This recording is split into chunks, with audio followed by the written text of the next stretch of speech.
Trump did it. Now we have heard what he had to say. Why in the world did you let Rosie O'Donnell move to Ireland? I think she's going to lower your happiness level. Thank you. I like that question. You know you have Rosie O'Donnell? You know who she is? I'm joking. You better off not know. Donald Trump, he does not miss. Alex, what do you make of it all?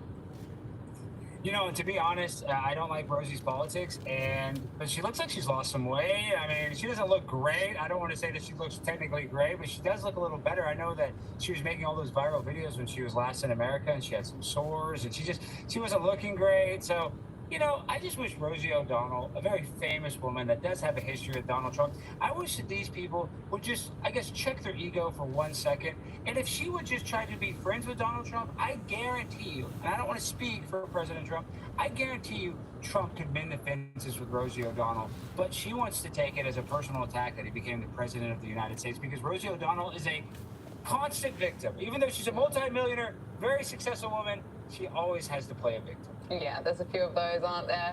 I want to speak to you about the tariffs. There's been plenty of controversy around Trump's tariffs. Here in Australia, we're at this stage going to be impacted on them with steel and aluminium. And of course, they're not really seen as a good thing, but it's interesting to watch this play out. Ontario's Premier backed down in the trade war. He said that he was temporarily suspending his planned 25% surcharge on electricity exported to the US after Howard Lutnick agreed to renew trade talks. And of course, his decision came after the president threatened to double tariffs on Canadian steel and aluminium. What's your reaction to all this? How are people in America feeling about the trade war? You know, a lot of people in America are kind of confused because we're getting multiple different stories from multiple different media outlets. People are saying that our economy is going to crash. But every time that Trump puts one of these tariffs or threatens to do one of these tariffs, all of these other countries immediately just stop doing whatever they're doing to be adversarial to our country. So Donald Trump is winning by just threatening these tariffs. So I love that he's doing it.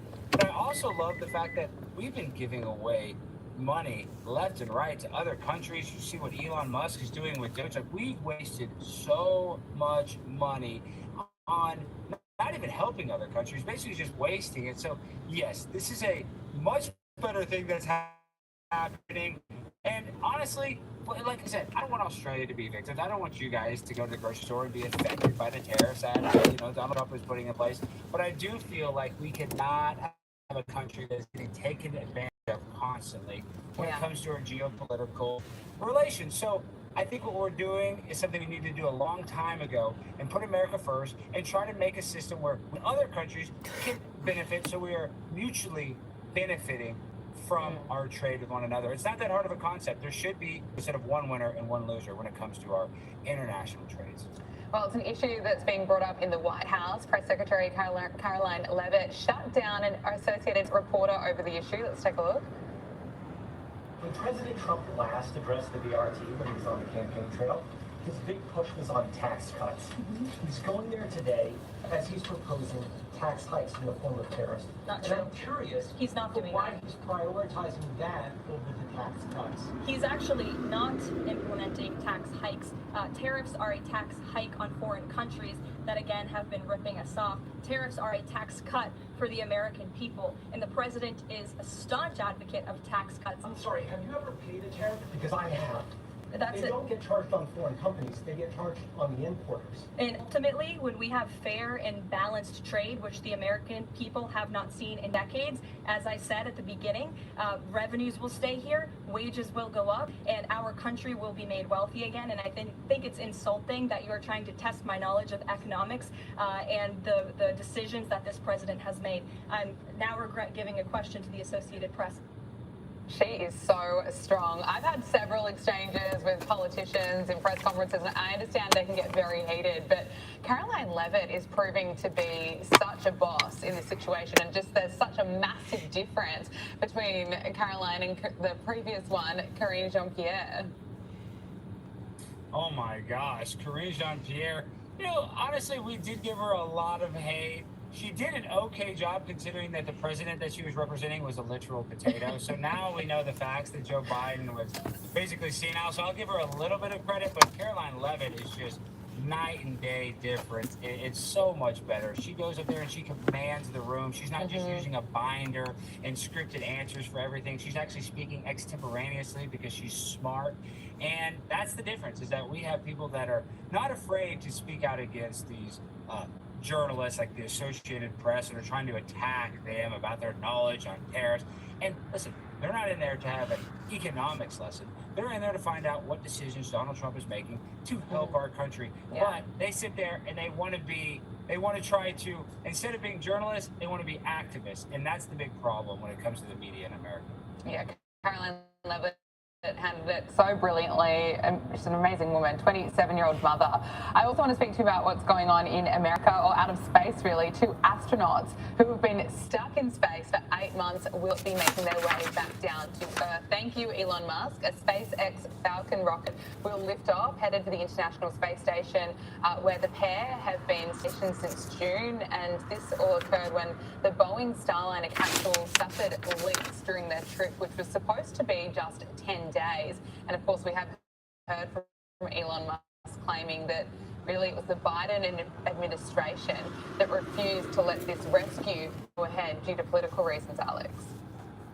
I know, isn't that so ridiculous? You have some of the top scientists, astronauts that are stuck in space, and because Donald Trump and Elon Musk are aligned ideologically, they're going to let 2 astronauts literally starve in space. I believe that these astronauts, when they get back, that they're going to have to go into quarantine for months because their body is so affected from being in space for so long. So this is what it's all about. You know, this is a clear indication that our politicians aren't about serving the people. They're not about advancing scientific knowledge or advancing interplanetary travel. They don't care about any of that. They would literally let these astronauts die if they thought that would help them politically. So that's where we're at, is that there's people that are stuck somewhere, and now we have somebody that wants to save their lives, and they're doing it, you know, a day late and $1 short, in my opinion. Obviously, I hope they come back safely, but this is ridiculous that we're even talking about this. They went on a 10-day mission, and now they've been up there for months. That just shows you how incompetent our government is. And, I hate to, criticize the space program, but it's pretty bad that we're having this much trouble getting them back. You would think we figured it out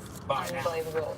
I know, absolutely right. It's hard to even fathom that someone can be stuck up there for that amount of time, but thankfully they are returning.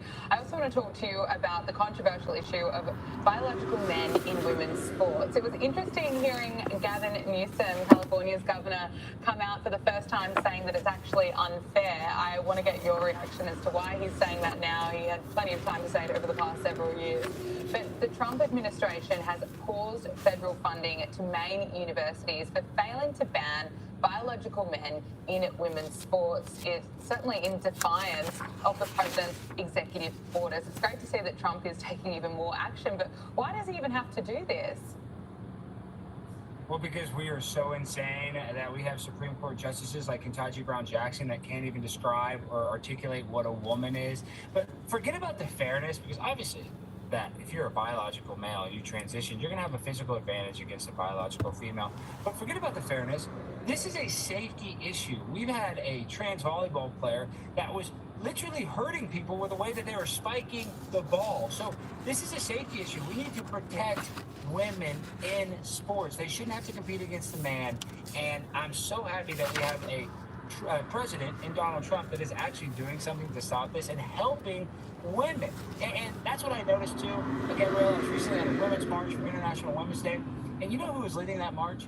It was transgenders. It was a bunch of transgender women. I couldn't believe that's where women, need to get their guidance from at a women's march, is from a few transgenders that have gender dysphoria. So, if you're an adult, you want to be transgender, that's great, but you shouldn't get the opportunity in high school to compete against biological females. It just doesn't make sense. No. And finally, we are getting some common sense from Gavin Newsom, but now he's getting backlash from it from the LGBTQI plus community. So we'll see how other Democrats, whether they're going to come on board with his position as well, or if they're going to keep trying to be as woke as possible. But Alex, there's been a big case that you are involved